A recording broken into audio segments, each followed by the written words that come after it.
It's for teenage, tweens, teens, kind of focusing more on the overweight population, but just dealing with struggles and different situations that the youth deal with these days. So my first fiction work, The Weight of Words, I just released that in December. Great. Tell us about what you brought today. Okay.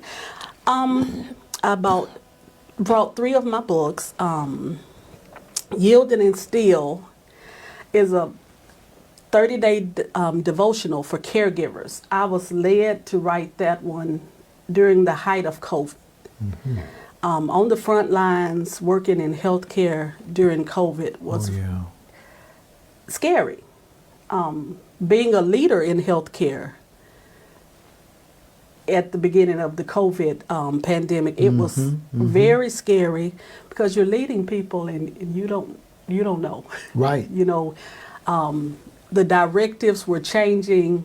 You know, in a day's time, you might get 5 or 6 new guidelines to follow. So it was a very scary time, and I was led to do a devotional for caregivers, and I think it's one of my best sellers. Really? It really is. I'm amazed when I read it. I often say the Holy Spirit wrote that book because I read sometimes and I'm like, that's good stuff. Wow, awesome. Diana was just the instrument. The Holy Spirit wrote So that your book. first book was? My first book was Closed Door Conversations. The second book?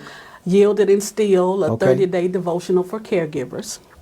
My next book was Nana, Your Lap Feels Like Jello. That book deals with the stereotypes and the prejudices that you encounter when you live a life of obesity. It's a very eye-opening book. It's just things you don't think about unless you're living that life. Who's the audience? It's targeting plus-sized women. That would be the target audience. Okay. Plus-sized women. And then the sequel to Nana, Your Lap Feels Like Jello is Wiggles, Jiggles, Lumps, and Bumps.